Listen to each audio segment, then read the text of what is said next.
जय हिंद दोस्तों, स्वागत है आपके मेरे YouTube चैनल पे। दोस्तों, अगर आपको बिना मतलब का बहुत ज्यादा बोलने का आदत है तो एक दिन में ये आदत तो आपका नहीं छूट सकता, क्योंकि ये एक ऐसी आदत है जो आपको खुद ही धीरे धीरे करके छोड़नी पड़ेगी। लेकिन मैं आपको ये जरूर बता सकती हूँ कि किन जगहों पर आपको चुप रहना चाहिए, शांत रहना चाहिए और किन जगहों पर नहीं, ताकि आप खुद को दुखी होने और किसी बड़ी मुसीबत में पड़ने से खुद को बचा सकें। दोस्तों, इन 5 जगहों पर आपको अपना मुंह बंद ही रखना चाहिए। फर्स्ट, जब आपको लगे कि आपकी भावनाओं को कोई आपके शब्दों से नहीं समझ सकता, वहां पर आपको चुप ही रहना चाहिए। अक्सर हम लोगों को अपनी दुख और परेशानियां बताना शुरू कर देते हैं, जबकि हमारे आसपास रहने वाले ज्यादातर लोगों को इनसे कोई फर्क नहीं पड़ता। वो केवल खुद के बारे में बात करना चाहते हैं, वो केवल खुद की तारीफ सुनना पसंद करते हैं। उन्हें हमारी जीवन की परेशानियों से कोई मतलब नहीं होता और ना ही वो सुनना चाहते हैं। हो सकता है कि 1 या 2 बार वो आपको सुन भी ले, पर उसके बाद वो आपसे भागेंगे ही, क्योंकि दुनिया में कोई भी किसी दुखी और हेल्पलेस लोगों के साथ रहना पसंद नहीं करता।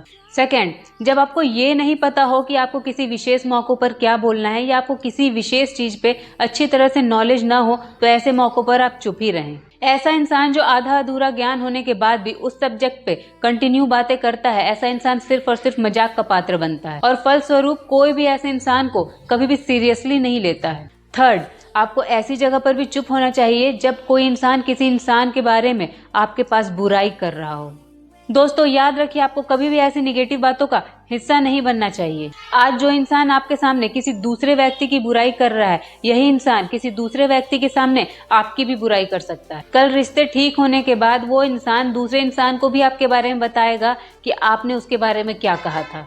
इसलिए जब कोई भी व्यक्ति आपके सामने किसी दूसरे इंसान के बारे में गलत बातें कर रहा हो, तो आप कभी भी अपनी राय न दें। फोर्थ, जब कोई आपका अपमान करने की कोशिश करे या आपके ऊपर गुस्सा कर रहा हो, जब आप सामने वाले के गुस्से का जवाब गुस्से में न देकर आप चुप रह जाते हो, तब ये बात उस क्रोध करने वाले इंसान के दिल में लग जाती है और गुस्सा कम होने पर उसे अपनी गलती पे पछतावा भी होता है और ज्यादातर पॉसिबिलिटी ये होती है कि वो इंसान आपसे माफी भी मांग ले। लेकिन दोस्तों, एक बात आपको याद रखनी पड़ेगी कि आपको हर सिचुएशन में चुप भी नहीं रहना है। जब बेवजह कोई आप पे गुस्सा करे या आपका अपमान करे, तो उस समय उस इंसान को जवाब देना बहुत जरूरी होता है, क्योंकि कुछ लोग ऐसे भी होते हैं जिनको हमारा चुप रहना हमारी कमजोरी समझ में आता है। फिफ्थ, जब कोई इंसान आपको अपनी दुख भरी घटना या अपने जीवन की कोई परेशानी शेयर कर रहा हो, तो ऐसे स्थिति में आपको चुप रह करके उसकी पूरी बात ध्यान से सुननी है, क्योंकि ज्यादातर लोग ऐसे होते हैं कि अगर कोई उनसे अपनी समस्या बता रहा होता है तो वो बदले में खुद की समस्या बताना स्टार्ट कर देते हैं या उसका सॉल्यूशन बताना स्टार्ट कर देते हैं।